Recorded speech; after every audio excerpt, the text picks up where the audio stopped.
to you. Good morning, my brother. And how are you this morning? I am well fed, thank you.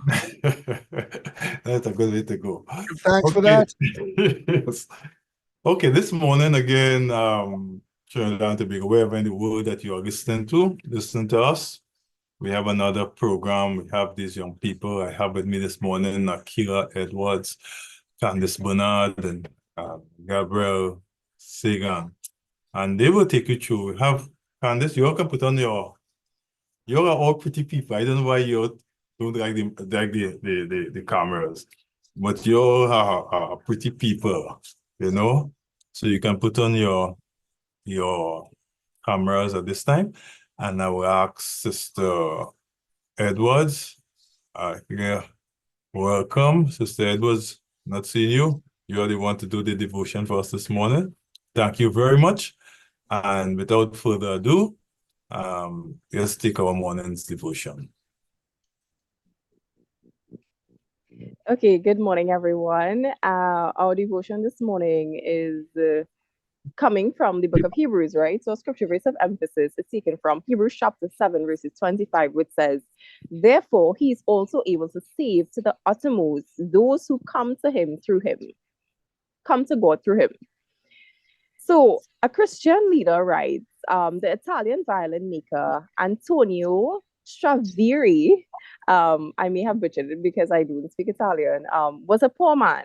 And yet his violins are the most prized violins ever made because of the rich and resonant sound they produce. The unique sound of the Stradivarius cannot be duplicated. What may surprise you is that these precious instruments were not made from treasured pieces of wood. They were carved from discarded lumber. Because Stradivari couldn't afford fine materials, he got most of his wood from the dirty harbors where he lived. He would take those waterlogged pieces of wood to his shop, clean them up, and dry them out. Then, from those trash pieces of lumber, he would create instruments of rare beauty. It has since been discovered that while the wood floated in those dirty harbors, microbes infiltrated the wood and ate out the centers of the cells. This left just the fibrous infrastructure of wood that created resonating chambers for the music. From wood that nobody wanted, Stradivari produced violins that now everybody wants. And you say, how does any of this relate to me? Like, how does this relate to me? Yeah, I'm listening to this. How is this applicable to my life? But just as the violin maker transformed rubbish into treasure, God can transform you into what you're actually meant to be. And you might say, but I you don't know how low I've fallen or the things I've even done with my life. I doubt that Jesus even could save or transform someone like me.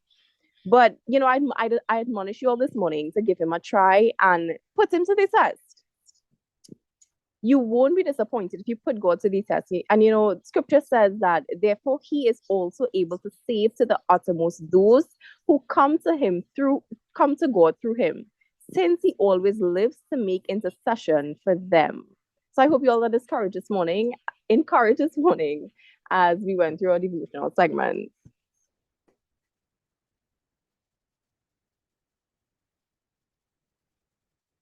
Pastor, we're not hearing you. Yeah. I recognize that.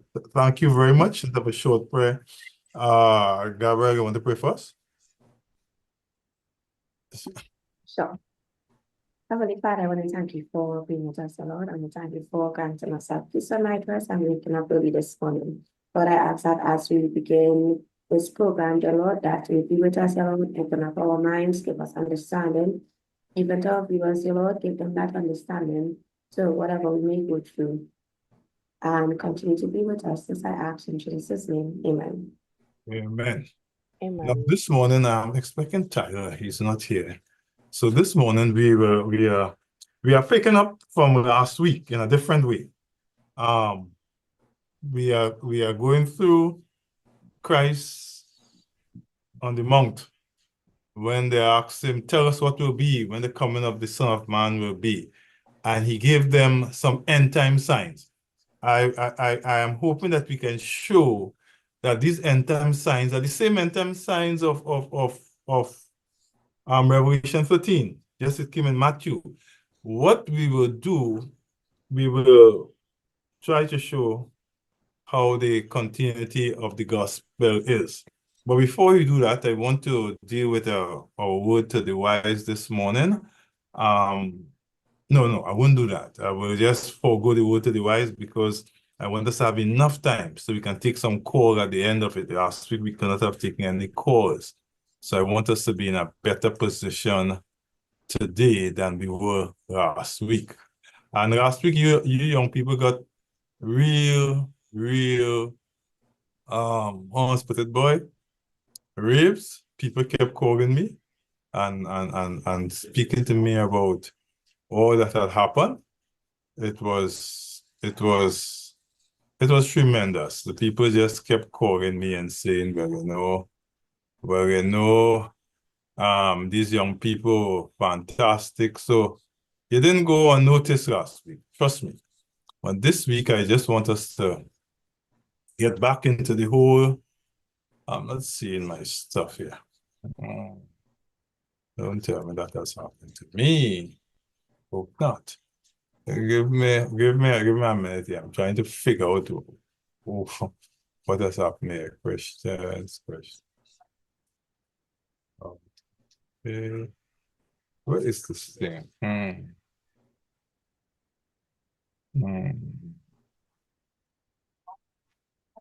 This is art.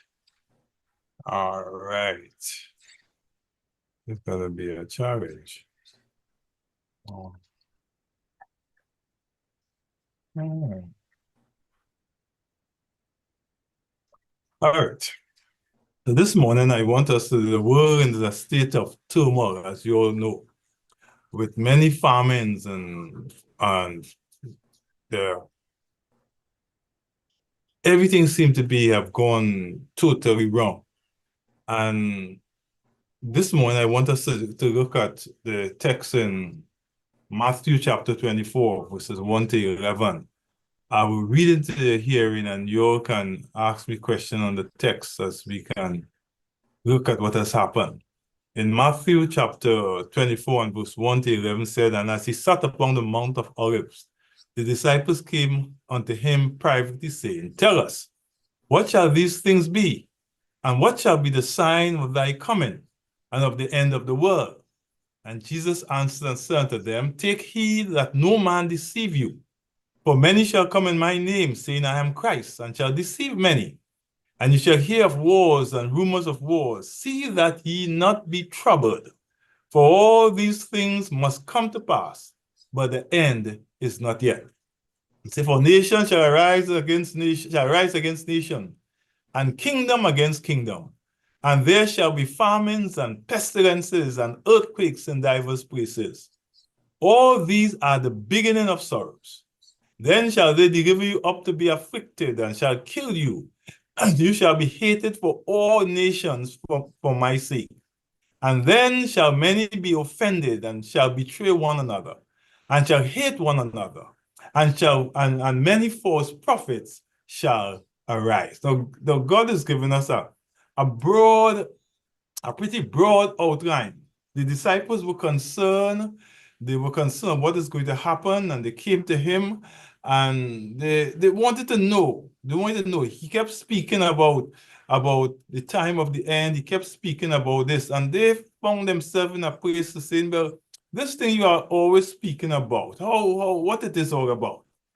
And they began to ask him, and then he said all these things. But remember, Jesus couldn't say to them there'll be climate change and there'll be the rise of the papacy and he couldn't say that to them. The reason why he couldn't say that to them is because it would have made no sense whatsoever. So he speak in terms of things that they knew about. They knew about famines, they knew about pestilences, they knew about wars, they knew about all these things.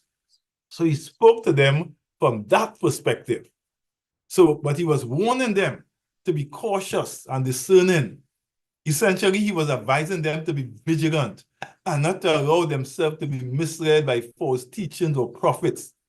It's a call, he was giving them a call for mindfulness and awareness, urging his followers to stay true to their teachings and not to be swayed by deceitful influences. That was the heart of what he was doing there.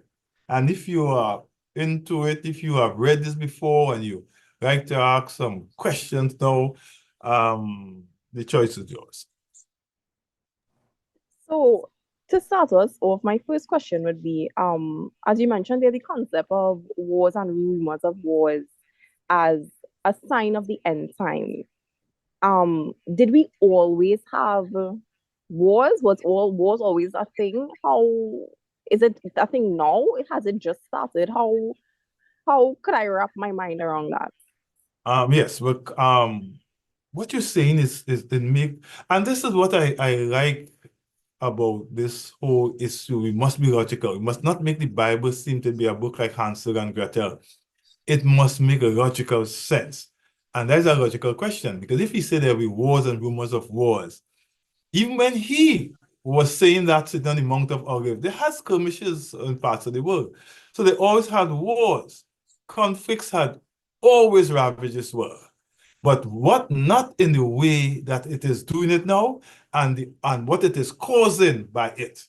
Back in the old days, they had a war between two tribes, between two boundaries, and it stayed within that context. In fact, only the soldiers were affected by the wars. But now, wars affect countries, the poor, the rich, and then the wars are more. If we can look at what is happening now, let's talk about the 6 most devastating conflict going on in the world today. And when you look at the war in Gaza, it is not just confined to Gaza. It is causing problems all across the world. Not to mention the thousands of people who have died in Gaza. 43,000 people have been killed, and over 2 million people have been displaced.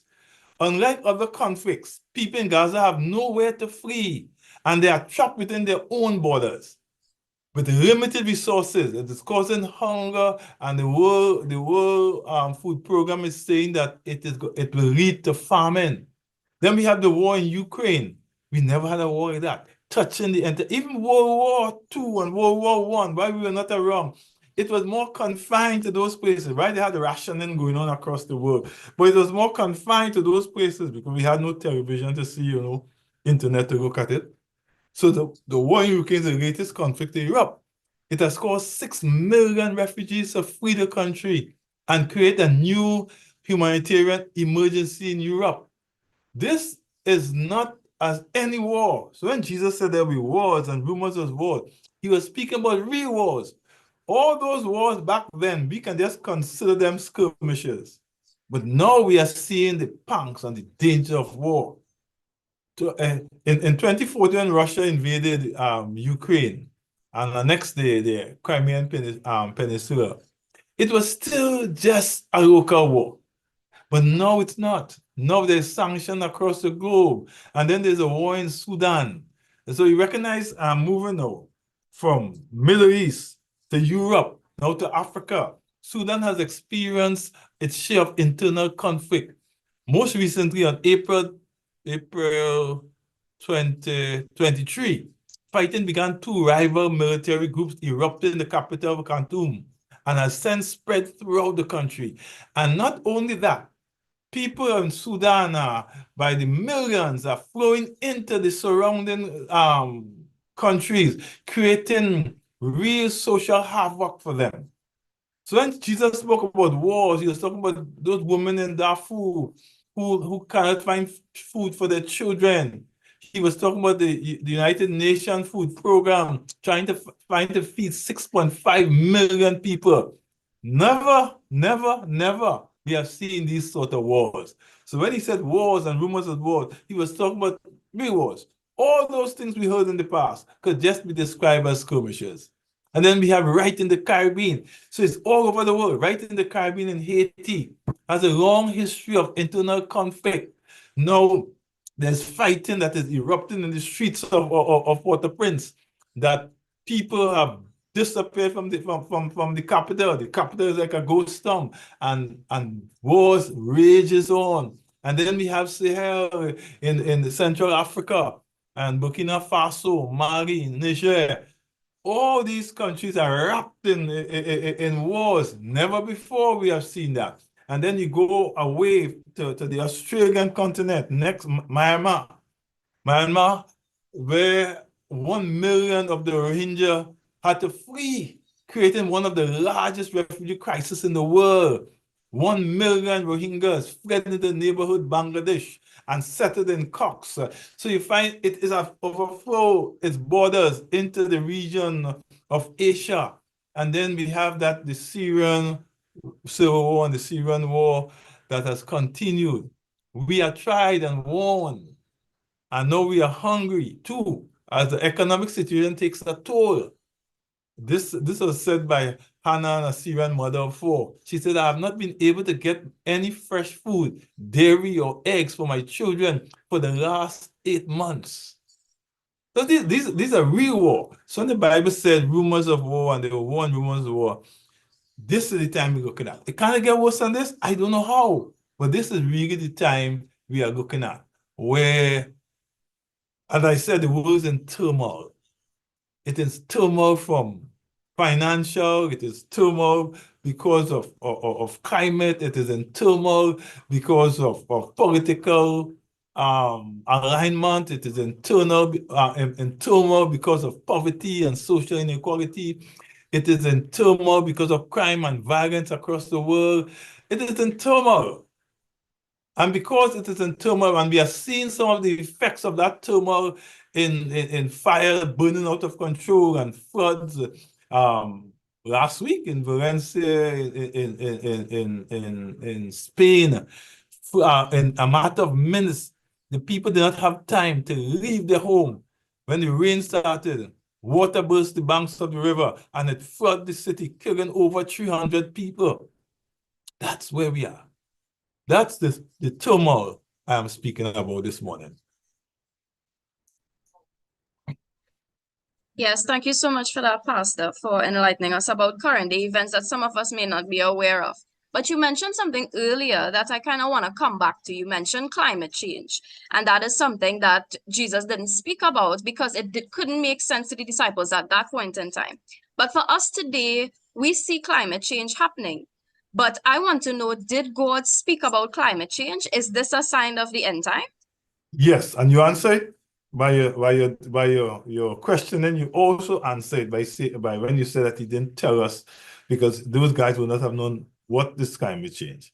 They might not even know what is climate. Must have talking about climate change. But he did. In verse 4, he said, "For nation shall rise against nation, and kingdom against kingdom, and there shall be famine." And he said, but that's not climate change. In Revelation 11:18, it said, the nation, Revelation 11:18 said, the nations were filled with wrath. But now the time of your wrath has come. It is time to judge the dead and reward your servants, the prophets, as well as your holy people.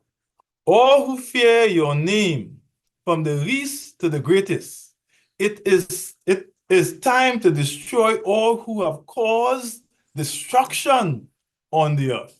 So he was speaking about, the King James said, all who destroy the earth. So he was saying that there will be a time will come when the earth will be destroyed by man's hands. And if we look at climate change, we recognize is the fossil fuel, the incandescent gases, and all these things in the atmosphere that is creating a blockage around the sun sometimes, that creating heat to increase, and that the water in the sea to be warmer, and creating all these storms and hurricanes that we are seeing. All these things are directly related to climate change. Now, he never said to them how it will happen, but we are seeing how it is happening. You know, there are two things that causes famine in the earth. One is war, and as he alluded to, a nation rising against nation, and the second is climate change. That's how you get famine when the climate change, devastating drought, decades of conflict, and a food crisis now leave millions of people suffering in the Horn of Africa. Somalia alone is going through its fifth failed rainy season. Can you imagine that? Put yourself in that frame of mind. And for 5 straight years, you have no rainy season.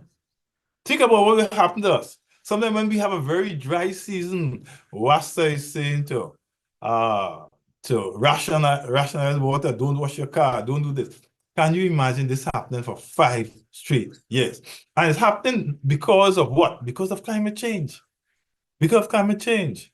According to the UN, humanitarian branch known as OCA, the Horn of Africa is the center of one of the world climate emergencies. You know, something happens all the time when we say, people say to you, when every time there's a storm and it passes Trinidad, they will say, it's because we are praying.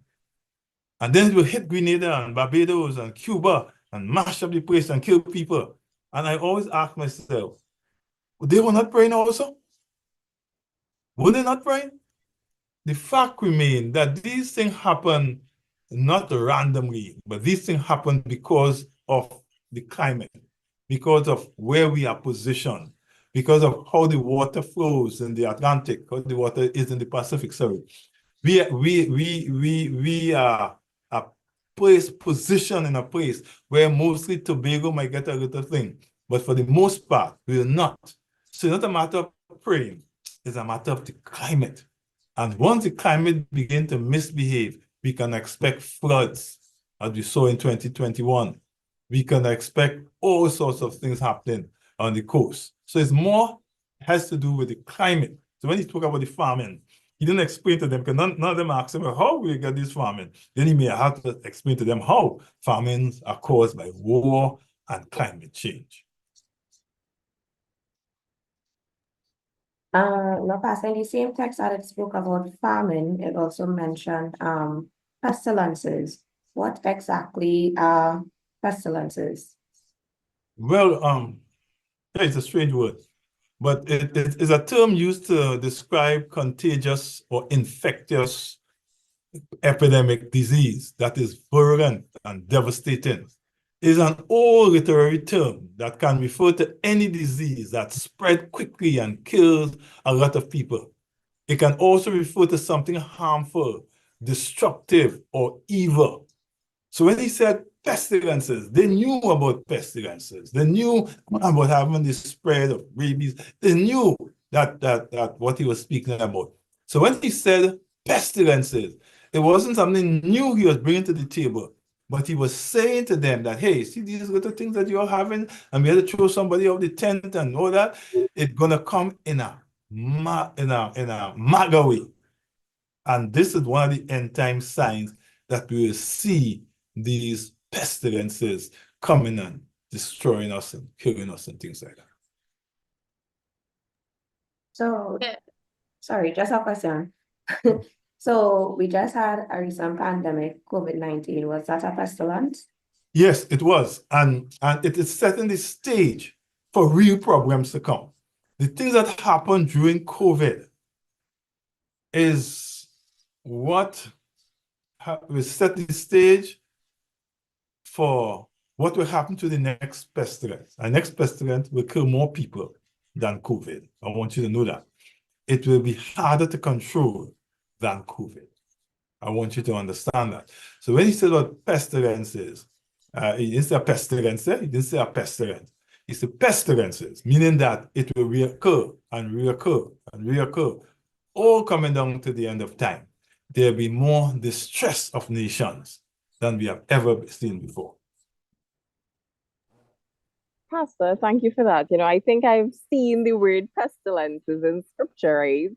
But I think I've glossed over that word. So now this morning I have a clear understanding of pestilences and what we ought to look out for, be in the end times. Recently in my assignment course, I discovered biotechnology and medical sciences, right? And to tie into what we have been discussing so far, my question to you now would be, with the rise in medical science, in medical science and biotechnology, how can we overcome these pestilences like COVID-19 and SARS and stuff like that? How could we integrate these things and overcome? All right. The question is, there was a time when the Bible is speaking about 3-day journey. For us, that is about a half an hour journey. Now, when I leave here, I'm going to Muruga. When in the old days, if I was going to Muruga and I had to walk it on a camel's back or something like that, that would have taken me most of the day and into the night.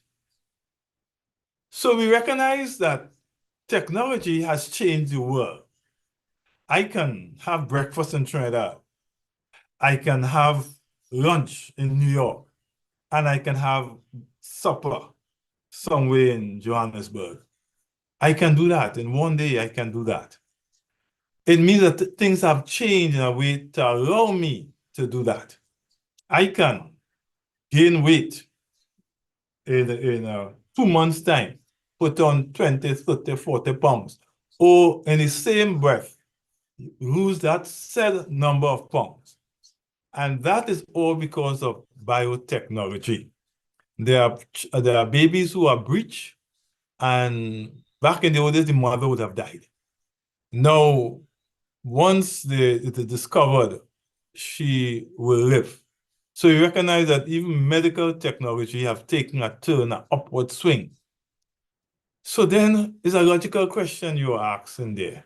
How could we not overcome pestilences when we can do so much based on technology?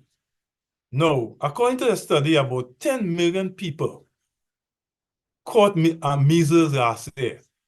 That was a 20% rise compared to 2022.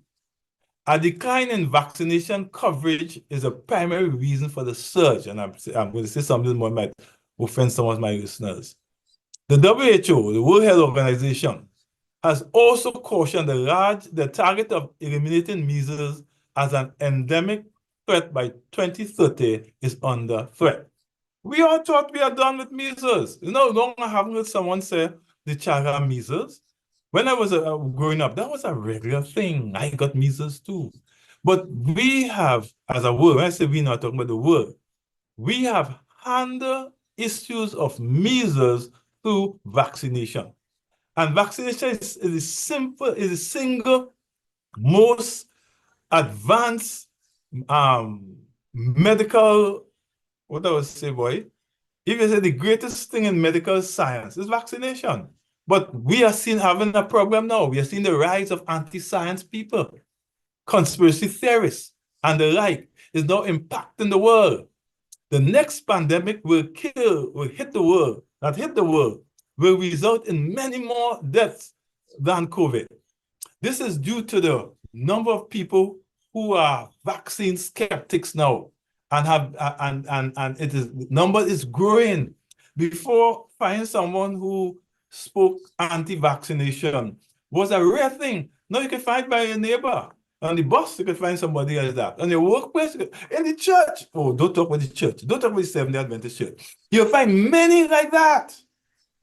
And this is far from what it is.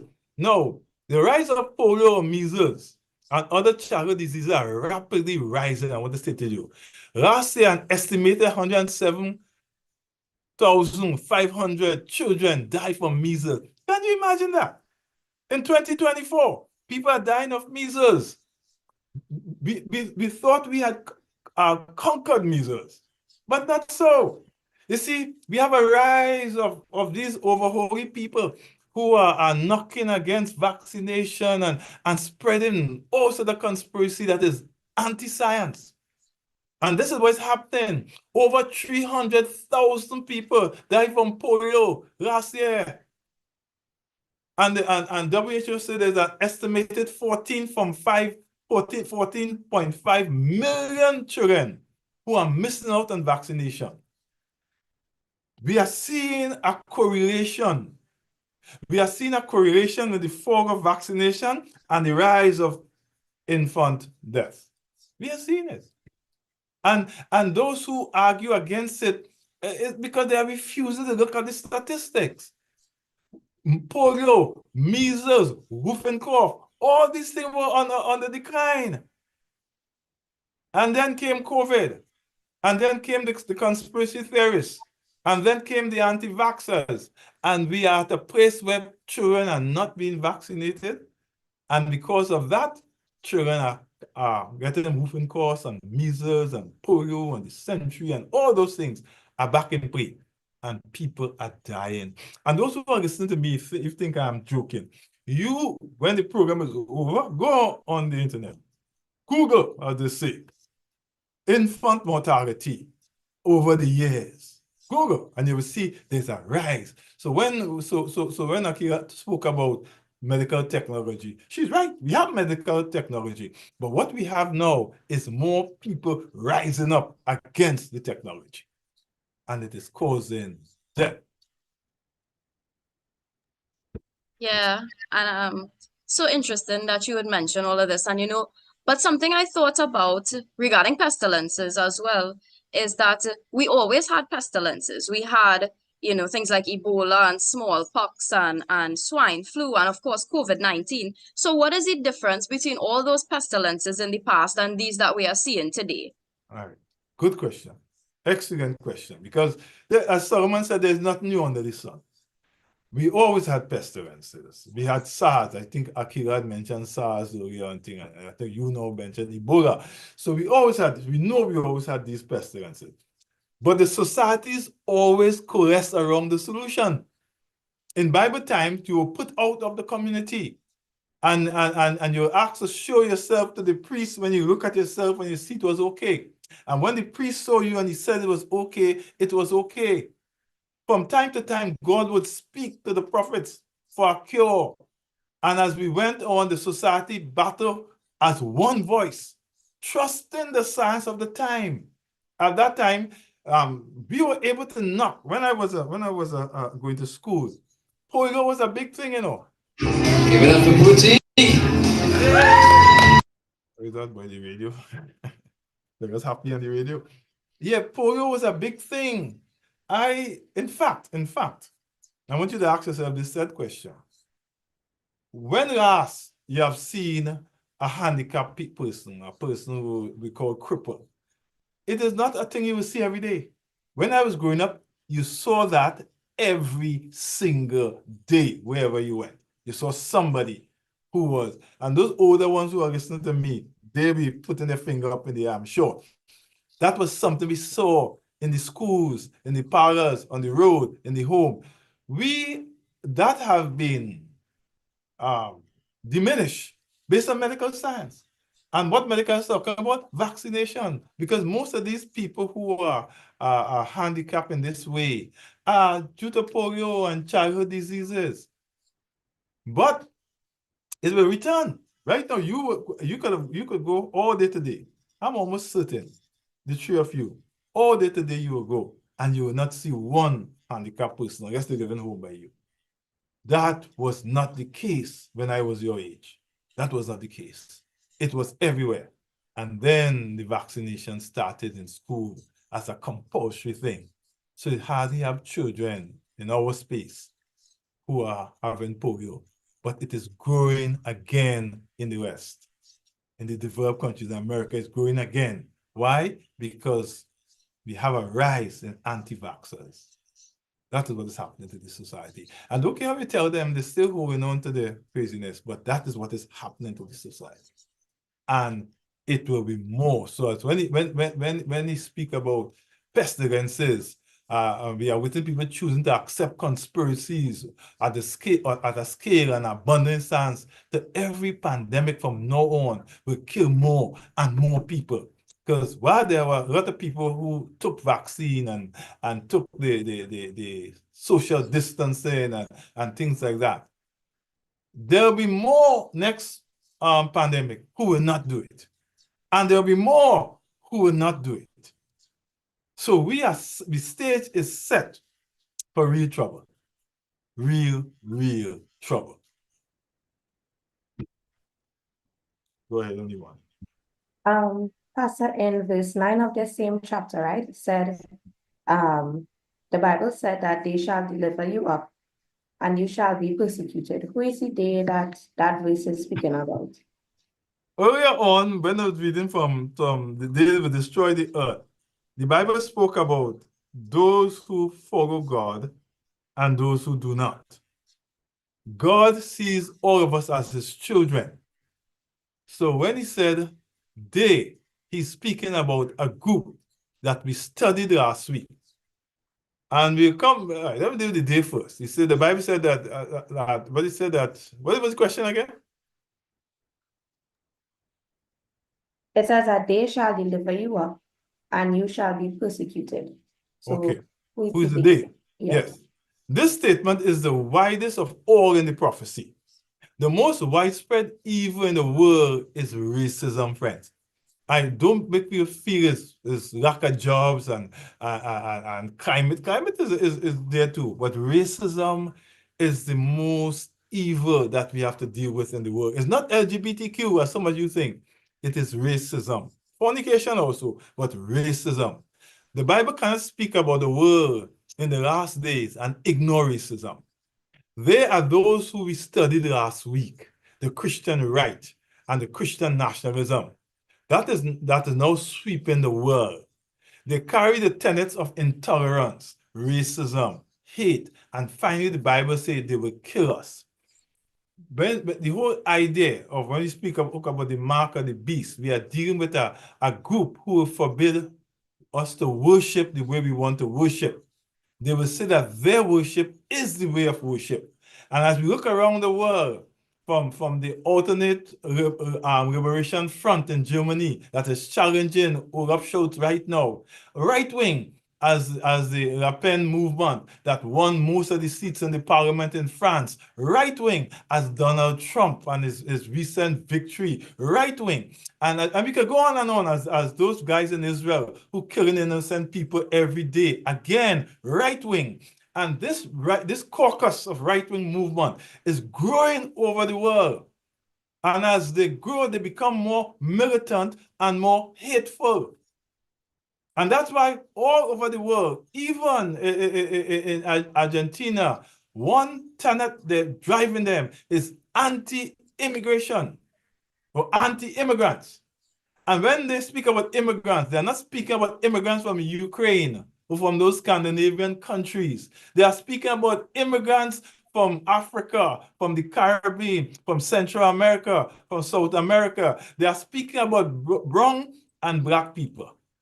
So when the Bible said they, Christ is, as I said, he's repeating some of the very same things that John was saying in Revelation 13.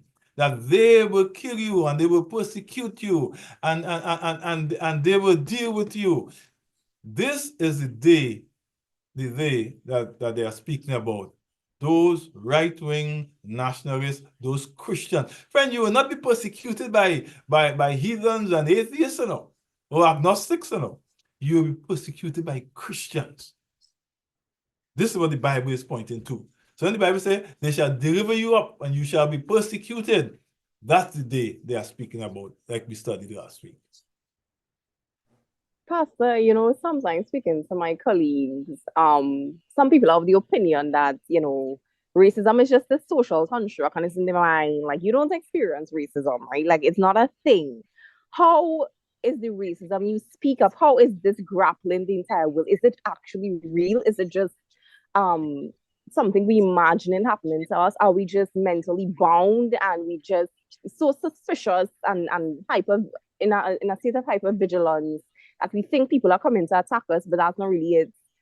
Kind of break that down to me. Let's dissect that a bit. There's something called colorblind racism.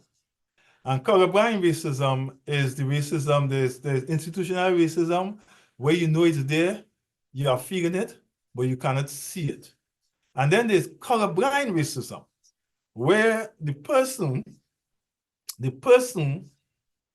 say there's no racism. For my PhD, I studied pluralism in Trinidad and Tobago. And what I discovered in that study is that we are the most racist people that we do not give ourselves that anger. I studied using groups, case study, using different groups, having different persons. Like in a nutshell, I would interview Afro people or people who are Douglas and the mothers are Afro. And I had a master's student from UE, an Indian girl, and she was interviewing Indians and Douglas with Indian mother. And the racism that we discovered was so stunning that she didn't want to give me her data collected. I had to go home by her before she handed over that data. And when I look at the data was blazing, red, screaming out at you of racism. Even my data also from Africa, Afros. Racism. So it's something we try to say doesn't exist, but it does. And the rise against immigration around, and the rise of the far right and right-wing governments across the world is ushering the attack on human rights and minorities. Today, immigration people of color is attacked on a broader scale than ever before.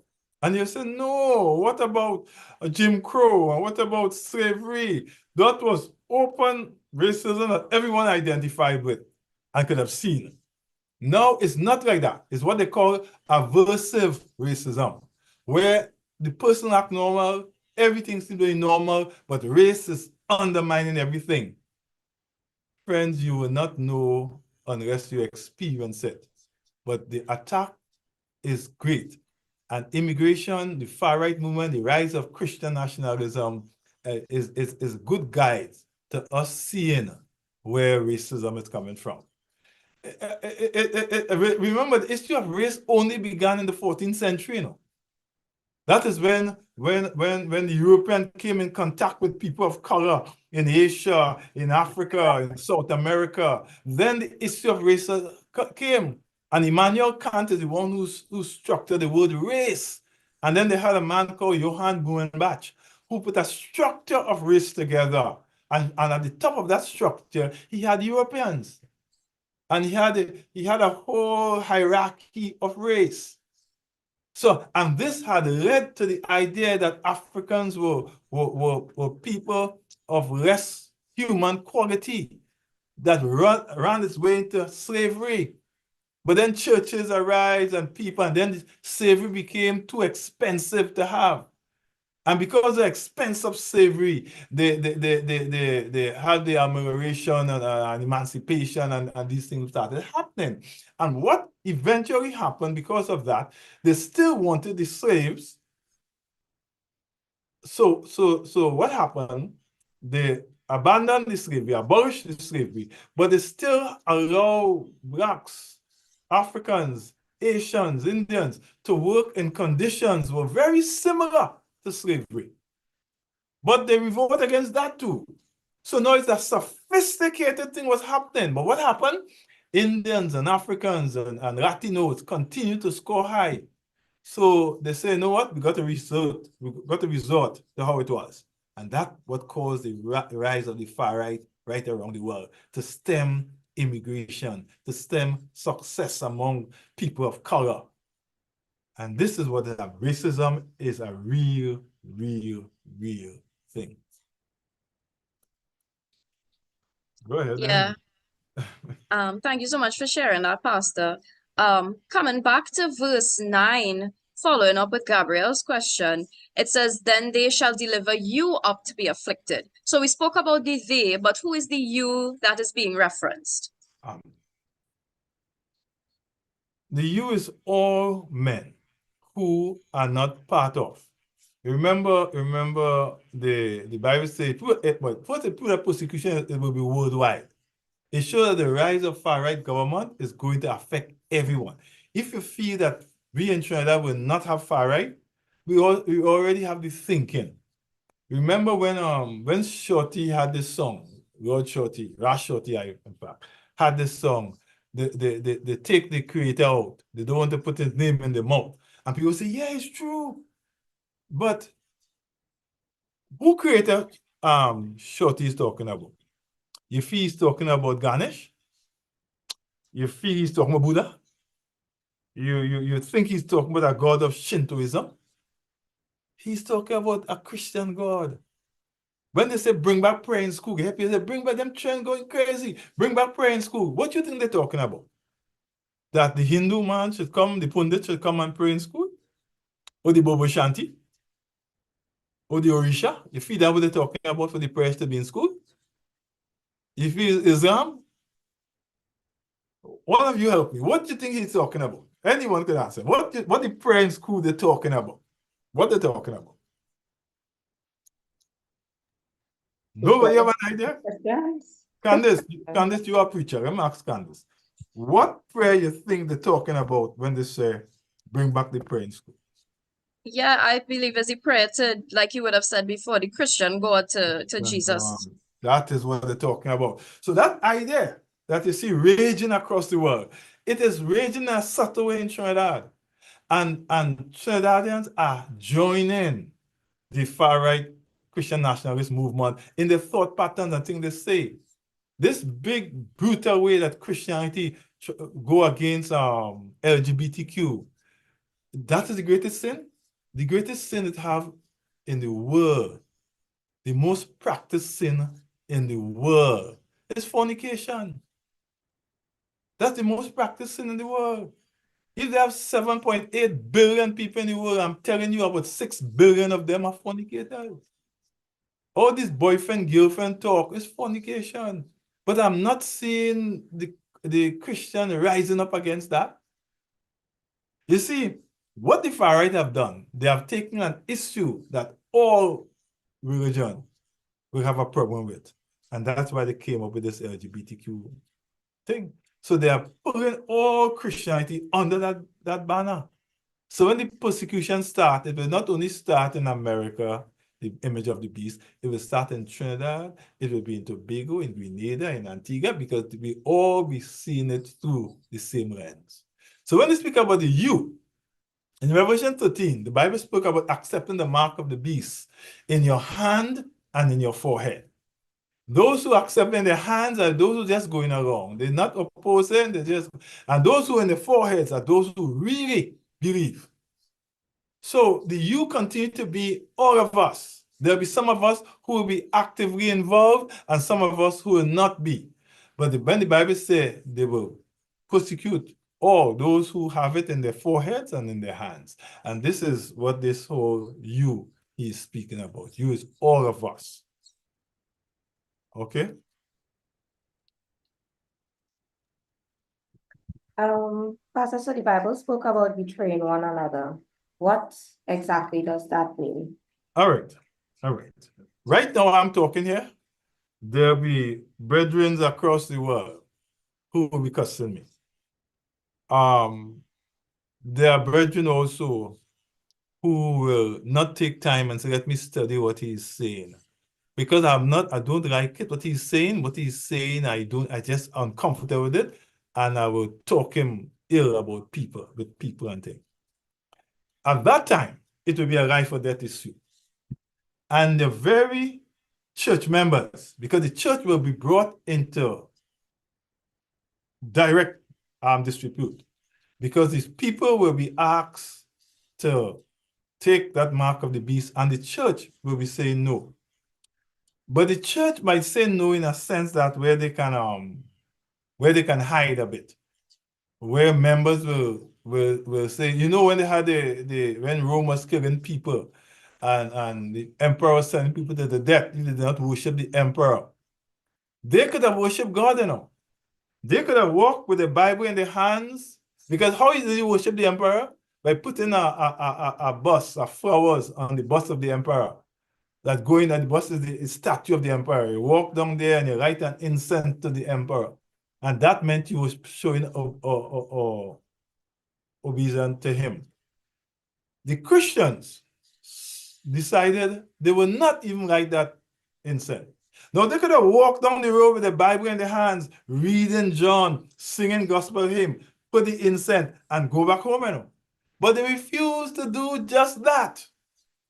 And they were killed. They were thrown in dens of lions. They were tied hands and legs, and horses ran in the opposite direction. They were burnt at stake, and all they had to do was walk down and put right an incense to the emperor, walk back home and call for evening worship. They could have done that, but they refused. They saw that anything that gave allegiance to anybody but God was anathema, and they refused. The time will come then there'll be those who refuse also. And those who want, or like no, there's a saying, not all in Israel are Jews. Don't think everyone in the church feel the same way about Jesus, feel the same way about the remnant message, feels the same way about serving God as you do. Don't think so. And there'll be people who will want an easy life at that time, and they'll betray you. And Jesus is warning you about that now. You wouldn't be surprised when the pastor sell you out or the deacon sell you out. You wouldn't be surprised when the choir director sells you out. You wouldn't be surprised because it is coming. All right, before we go on, I want to ask Alex if you can open the lines and if anybody wants to speak to us. Alex? All right, so let's open the phone lines and take some calls. 622-4911 to chat with Pastor Brown.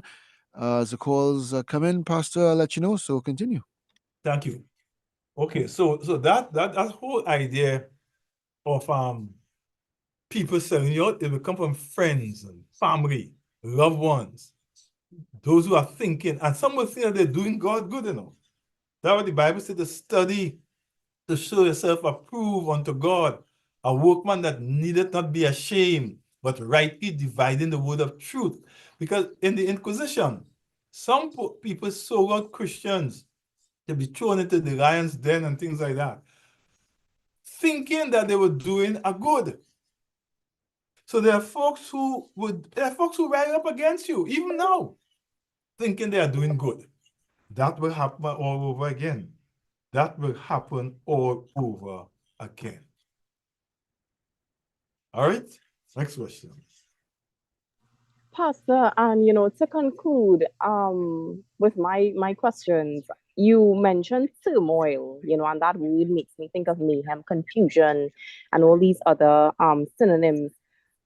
Seeing that you said that the world is in turmoil, why do you choose to focus primarily or fixate on last events? Why is this so significant to us?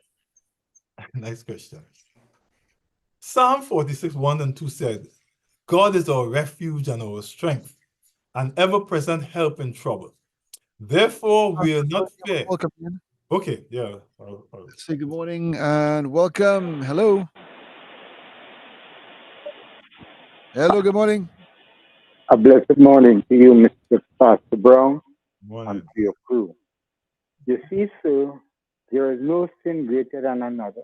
A sin is a sin. It's bad. There are no small sin and big sin. But you see what it teaches us. The world's supposed to have one language and one God. And anybody has another God, we're going to destroy that set of people. And this is why they open school. And when they open school, it teaches us to show the tongue that we were speaking. We must come and speak English. When you study the Bible, who is the first person in the Bible? All of them is people who rise against us. You see, you study to get a certificate to talk about the Bible. And if you didn't get a certificate, you couldn't talk about the Bible. You know why? Because you're standing for Christianity. That's why they're keeping us into mental slavery by schooling us. And when they school us, we have to follow their way of life and condemn everything that God made. It has climate change? No, that is not true. The human being is the cause of all the problems of the face of the earth. A man making missile to control a land. What's what Israel is doing? And each religion, in the Christian religion, the Roman religion, they want to control the whole world. And that's why we have so much of wars. The Bible does say this. We read that in the Bible and we think like that, and they want us to think so. You all have a blessed and wonderful day, and God guide us. Yeah, thank you very much. I want to do it two things. I'm seeing a question in the chat. Folks, if you are going to 91.1 station, the Facebook, the thing, you will not get me. If you go to my Facebook, you will not get me. You have to come on YouTube. That's the only way I will see you. With your question, you have to be on YouTube. All right. Somebody asked if sound can use for evil intent. Yes, it has been done so many times. But when you are looking at science, you look at a rubric. You can't just say, I will believe this one, I will not believe that one. You have to have a constant rubric. And one of the constant of the rubric is the peer reviews and where that information is coming from. Like in the case of COVID-19, there are 25,000 universities in the world. Not one spoke against the science. So that science was clear. So those who chose to go with conspiracy theories and anti-vaccine and those nonsense, they chose to be fooled. So you must ask yourself, can these 25,000 universities, all of them, not one, will go against the science? And I should refuse them and believe this guy in a white coat on YouTube and some video. I mean, you're silly if that's how you go connect it. You must have a rubric. Can they be wrong, all 25,000 of them? Yes. What is the chance? Very small. Another thing my brother just said, he said no one sin is bigger than another. There are different consequences. If I pick your pocket, it's very different from if I shoot your wife. So while the sin might be the same, they carry different consequences. And when I said racism and fornication, I meant that the magnitude of the impact of these sins on the world. Folks would say to you, LGBTQ are attacking the family. No, what is really attacking the family is fornication. I will say something to you young people that you will not experience. All my friends who I've been to school with, they are either married, divorced, or widowed. You will not be able to say that. Most of your friends will not be married, will not be widowed. And the reason for that is because in my time, sleeping around was never a thing. I mean, some guys got through, as I must say, or should I say some girls got through. But it was not as it is now. Now, if I have a girlfriend, I can have sex with her every single day of the week. The society have changed in such a way that I can take her home also to sleep over in my home. And my parents are right there, lying down, sleeping. That had never been.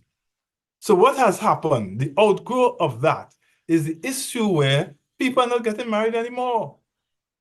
Because they say, now, if I get the cow, if I get the butter and the cheese and the steak, why buy the cow?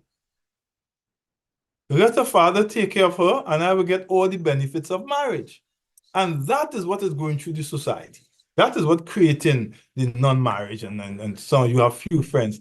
All my friends I went to school with, I said, I'm married, divorced, or widowed. All of them. You will never be able to say that because the society has changed where sex has become very loose. So my friend, I wasn't saying that big sin and small sin, the consequences of the sin are different. So all this thing we see with young boys, 18 years old, have gun and shooting, all those are the effects of fornication. All those. This house storming and house raiding. There are very few times you find among that lot are people from stable families. And I'm not just saying that, the research bears that out. There's a lot of single parent household and things like that is happening.